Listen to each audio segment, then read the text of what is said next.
Friends, आज हम बात करेंगे फ्यूचर ग्रुप डील की और साथ में हम बात करेंगे रिलायंस इंडस्ट्रीज की। जिस तरह से लगातार अमेजन के खिलाफ पूरा व्यापारी संगठन एक हो रहा है और जितने भी रिटेल एसोसिएशन संगठन है वो फ्यूचर ग्रुप की डील के समर्थन में आ रहे हैं और अमेजन के खिलाफ हो रहे, तो उसको लेकर अमेजन ने अब एक नई स्ट्रेटेजी अपनाई है। उन्होंने खेला एक नया दाव, अमेजन की तरफ से एक दाव खेला गया है जिसकी वजह से जो व्यापारियों का जो गुस्सा है उसको शांत किया जा सके। क्या है वो पूरी स्ट्रेटेजी, उसको जानेंगे इस वीडियो के माध्यम से और उसकी वजह से क्या डील के ऊपर इफेक्ट पड़ सकता है।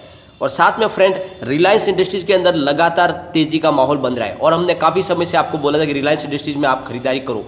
पिछले काफ़ी समय से प्राइस में बढ़ोतरी नहीं होती, उस वजह से लोग मायूस थे, लेकिन अब रिलायंस में तेजी बनने लगी है। और मैंने पिछले 10-15 दिन के पहले ऑलरेडी वीडियो में आपको बोल दिया था कि आने वाले समय में बाजार की तेजी के लिए रिलायंस के ट्रिगर की जरूरत पड़ेगी और अब रिलायंस का फ्रेश ट्रिगर ही इसको आगे बढ़ा सकता है, क्योंकि बाकी जो बाजार के बड़े दिग्गज है वो ऑलरेडी और प्राइस हाई लेवल पे पहुंच चुके हैं, लेकिन अब रिलायंस में तेजी की संभावना बन रही है और ये तेजी कहां तक जा सकती है। साथ में फ्रेंड्स, रिलायंस इंडस्ट्री की तरफ से एक बड़ा डिसीजन लिया जा रहा है। क्या है वो डिसीजन, उसके क्या दूरगामी परिणाम होंगे, जानेंगे इस वीडियो के माध्यम से। लेकिन फ्रेंड, उससे पहले अगर आप पहली बार हमारे चैनल पे आए तो चैनल को सब्सक्राइब कर दीजिए, एक बेल आइकन दबा दीजिए। चलो फ्रेंड्स, वीडियो स्टार्ट करते हैं। मैं हूं आपका दोस्त एसपी दवे और हमारे अपने चैनल ऑनलाइन कमाई में आपका बहुत बहुत स्वागत है।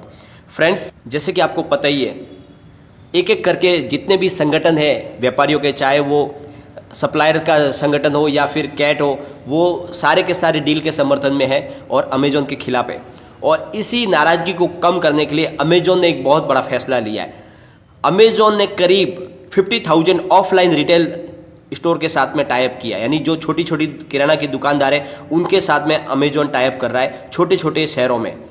अब इन लोकल ऑफलाइन स्टोर से नज़दीक सामान की सप्लाई होगी, यानी अब अमेजोन ने अपनी स्ट्रेटजी को बदल दिया है और इसके पीछे वजह है रिटेल स्टोर एसोसिएशन का अमेजोन के खिलाफ होना, क्योंकि पिछले दिनों इन संगठनों ने खुलकर डील का समर्थन किया था और अमेजोन का विरोध किया था।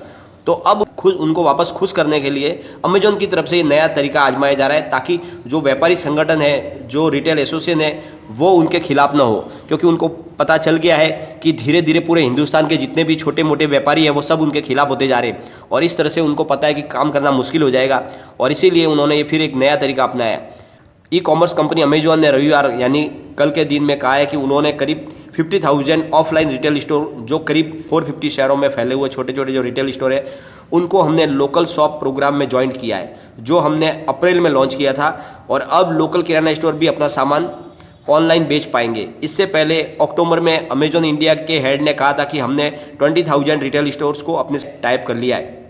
अब कंपनी का कहना है कि हमने छोटे शहर जैसे सांगली, ओस्मानाबाद, जामनगर, गोरखपुर, जबलपुर, रतलाम, बीकानेर और टुमकुर जैसे छोटे शहरों की दुकानों को हमारे साथ में जोड़ दिया है। इन दुकानों से अब हम grocery, kitchen product, appliances, beauty product, consumer electronics, home items, furniture, industrial supply जैसे सामान वहाँ से उठा के बेचेंगे ऑनलाइन।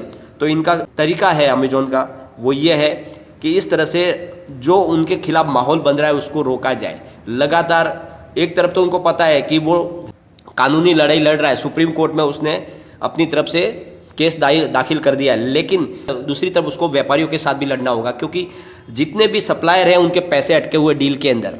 इस डील की वजह से उनको बहुत ज़्यादा लॉस हो रहा है, क्योंकि हिंदुस्तान के जो 6,000 करीब छोटे व्यापारी हैं उनके करीब 6,000 करोड़ रुपए फ्यूचर रिटेल के अंदर फंसे हुए हैं और उनको पैसे तभी मिल पाएंगे जब ये डील फाइनल हो जाएगी, क्योंकि रिलायंस ने वादा किया है कि जैसे ही डील एक तरफ फाइनल हो जाएगी तो हम जितने भी सप्लायर्स है, जो रिटेलर के साथ जुड़े हुए जो व्यापारी हैं, उनको सबको हम अपना उनका जो पेमेंट बाकी है उसको चुका देंगे। तो वो आशा के तहत वो बैठे हुए हैं कि जैसे ये डील फाइनल होगी तो हमारे पैसे हमको मिल जाएंगे। लेकिन इसके बीच में अमेजन ने अड़ंगा अड़ा दिया और उसने डील को रुकवा दिया है और मामला अब सुप्रीम कोर्ट में है और सामने सिंगापुर इंटरनेशनल आर्बिट्रेशन सेंटर में भी चल रहा है मामला।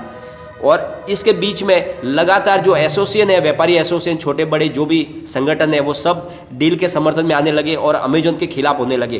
तो इस पूरे माहौल को बदलने के लिए अमेजोन ने भी एक नई तरकीब आजमाई और उन्होंने अब छोटे छोटे जो दुकानदार हैं उनके साथ में टाइप करना शुरू किया, ताकि वो उनके फेवर में आ जाए और केस उनका भी मजबूत हो जाए।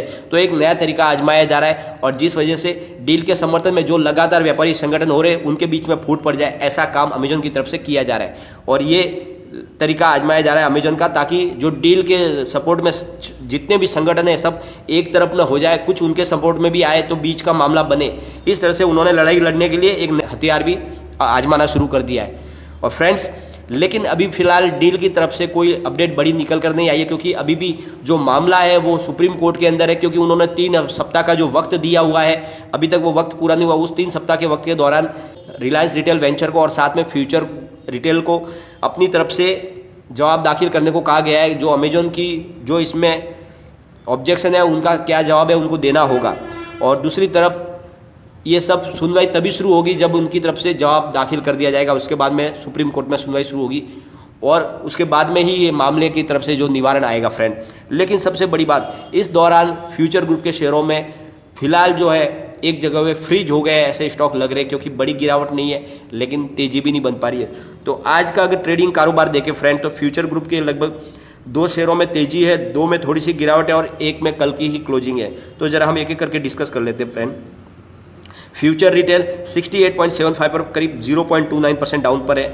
फ्यूचर सप्लाई चेन 91.45 पर कल की ही क्लोजिंग पर है।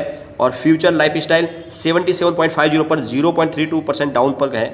और फ्यूचर कंज्यूमर 7.90 पर करीब 0.64% अप पर ट्रेड कर रहा है फ्रेंड्स। और फ्यूचर इंटरप्राइज 10.25 पर 0.49% अप पर ट्रेड कर रहा है। तो एक अच्छी बात है कि कम से कम रुकी हुई है गिरावट, लेकिन जब तक इसका जो डिसीजन ना आ जाए, कोई फाइनल वर्डिक्ट ना आ जाए, तब तक ये तेजी बन नहीं सकती इन स्टॉक के अंदर।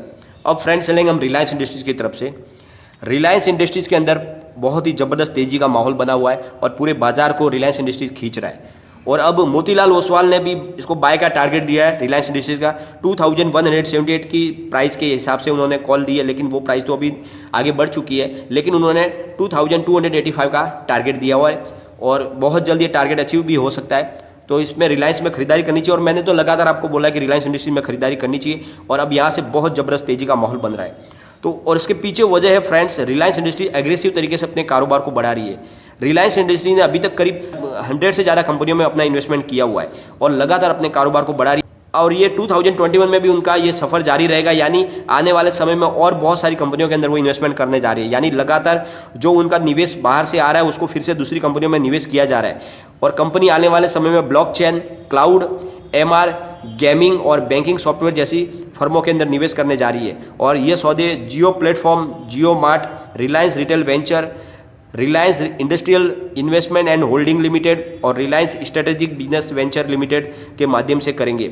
और रिलायंस का इरादा है कि दुनिया की टॉप 20 कंपनियों के बीच में अपनी बड़ी पोजीशन बनाने का, यानी अपने कारोबार को वो लगातार बढ़ाना चाहती है और विश्व की बड़ी कंपनियों के अंदर रिलायंस का नाम आना चाहिए, ऐसी उनकी ख्वाहिश है। और इस तरीके से वो अपने कारोबार को लगातार बढ़ा रहे हैं। हर सेक्टर के अंदर रिलायंस की एंट्रियाँ हो रही है।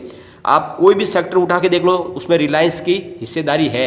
रिलायंस लगातार हर सेक्टर में अपनी एंट्री कर रही है और सबसे बड़ा जो उनका सपना है वो तो है रिलायंस रिटेल वेंचर का, जो उन्होंने फ्यूचर ग्रुप डील के साथ में साइन की है। और अगर ये फाइनल हो जाएगी तो पूरे हिंदुस्तान का सबसे बड़ा रिटेल, लेकिन अभी फिलहाल अमेजॉन उनको रोकना चाहता है। अमेजॉन नहीं चाहता, क्योंकि आपको पता ही है अमेजॉन के मालिक जो है वो दुनिया के नंबर 1 बिजनेसमैन है और उनको डर लग रहा है कि कहीं धीरे धीरे मुकेश अंबानी उनकी जगह ने ले ले और इसीलिए वो चाहते हैं कि मुकेश अंबानी को यहीं पे रोका जाए हिंदुस्तान में, ताकि वो उनका कारोबार और आगे न फैले। और इस रणनीति के तहत वो कारोबार कर रहे हैं और इसीलिए उन्होंने एक नया दाव खेला है। यहाँ के जो रिटेल छोटे जो व्यापारी हैं उनको अपने सपोर्ट में लेने के लिए, अपने फेवर में लेने के लिए। लेकिन अब ये आगे मामला चलेगा। और फिलहाल जो है रिलायंस इंडस्ट्रीज का स्टॉक की अगर कारोबार की बात करें फ्रेंड, तो आज रिलायंस इंडस्ट्रीज का स्टॉक 2168 पर ओपन हुआ। हाई बनाई इसने 2231 की और लो में चला गया 2168 के। और अभी करीब 12 बजे के आसपास का टाइम है फ्रेंड। रिलायंस इंडस्ट्री का स्टॉक करीब 2213 पर ट्रेड कर रहा है, यानी 1.60% अप पर ट्रेड कर रहा है। यानी बाजार थोड़ा ऊपर गया था, फिर थोड़ा सा दबाव आने लगा बाजार पे, क्योंकि प्रॉफिट बुकिंग कर रही है लगातार लोग। और काफ़ी समय से हमारे जो म्यूचुअल फंड है वो खरीदारी की बजाय सेल कर रहे हैं, बाजार में अपना माल बेच रहे, और इस वजह से बाजार में बड़ी तेज़ी नहीं बन पा रही है। रिलायंस इंडस्ट्रीज बाजार को ऊपर उठाने की कोशिश कर रही है, लेकिन काफ़ी शेयरों में दबाव चल रहा है। अगर हम इसके टेक्निकल लेवल की बात करें फ्रेंड, तो बहुत ही ज़बरदस्त बुलिश बन रहे हैं। अगर हम मूविंग एवरेजेस की बात करें डेली लेवल पर, तो बुलिश बन रहा है। टेक्निकल इंडिकेटर भी बुलिश है और मूविंग एवरेजेस क्रॉसओवर भी बुलिश है। वीकली लेवल पे देखें तो मूविंग एवरेजेस बुलिश है, technical indicator bullish, moving averages crossover वो भी बुलिश।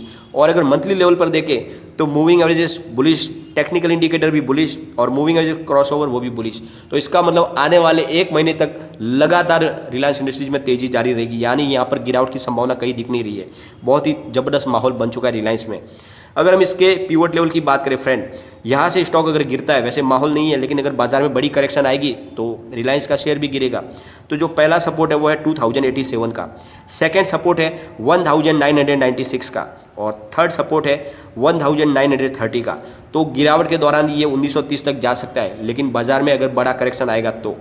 लेकिन यहाँ से अगर तेजी बनती है तो पहला टारगेट है 2244 का, सेकंड टारगेट है 2311 का और जो थर्ड टारगेट है इसका वो है 2402 का। तो बहुत जल्दी ये 2400 तक जा सकता है। तो आप इसको इस लेवल पे खरीदारी कर सकते हैं, लेकिन आपको स्टॉप लॉस लगाना चाहिए, बहुत ज़रूरी है। स्टॉप लॉस लगा के आप काम करें तो जहाँ से आप बाइंग करते हैं उसके करीब 50 से 60 रुपये नीचे आप स्टॉप लॉस लगा के खरीदारी करें तो ये आपको 2400 तक जाता हुआ दिखाई देगा और आने वाले समय में रिलायंस में तेजी बनेगी। आप इसको लॉन्ग टर्म के लिए होल्ड करके रखिए। मैंने काफ़ी समय से आपको बोला है रिलायंस इंडस्ट्रीज़ का कारोबार आने वाले समय में बहुत ज़्यादा बढ़ने वाला है, इसलिए आपको इसको लॉन्ग टर्म के लिए होल्ड करके रखना चाहिए। और फिलहाल फ्यूचर ग्रुप के जो भी शेयर है उनमें आपको अपनी पोजीशन को वहीं पे रखना है, न इसमें बढ़ाना है न घटाना है। आपको फिलहाल वेट एंड वॉच करना है, आने वाले समय में इनका भविष्य भी अच्छा होने वाला है। और फ्रेंड्स साथ में अगर आप स्टॉक मार्केट में काम करना चाहते हो तो आपको डीमेट और ट्रेडिंग अकाउंट होने चाहिए। अगर आपके पास डीमेट और ट्रेडिंग अकाउंट नहीं है तो मैंने डिस्क्रिप्शन में बहुत सारी लिंक दी हुई है, आप वहाँ पर जाके अपने अकाउंट खोल सकते हैं और बाजार में काम कर सकते हैं। सबसे शानदार अभी फिलहाल अप स्टॉक की तरफ से स्कीम चल रही है, बिल्कुल फ्री ऑफ कॉस्ट में अकाउंट खोला जा रहा है, बहुत ही कम ब्रोकरेज में सर्विस में आपको प्रोवाइड की जा रही है, बहुत ही शानदार और अच्छी फैसिलिटी दी जा रही है, साथ में बहुत सारे उनके ऑफर चल रहे हैं तो आप वहाँ पर जाके अकाउंट खोल सकते हैं। साथ में एंजल ब्रोकिंग की तरफ से भी बहुत शानदार सुविधा दी जा रही है, एडलवाइज भी है, बहुत अच्छे ब्रोकर है और एलिस ब्लू की तरफ से भी शानदार सर्विस प्रोवाइड की जा रही है। तो आप अपने हिसाब से अच्छा एक ब्रोकर चुन के काम कर सकते। लेकिन फ्रेंड कोई भी इन्वेस्टमेंट करने से पहले अपने फाइनेंस एडवाइजर से एक बार एडवाइस ले ले या अपना खुद का रिसर्च करें, क्योंकि मैंने वीडियो आपके एजुकेशनल पर्पज के लिए ही बनाया। वीडियो पसंद आए तो लाइक शेयर जरूर कीजिए और चैनल को सब्सक्राइब कर दीजिए। Thank you friend.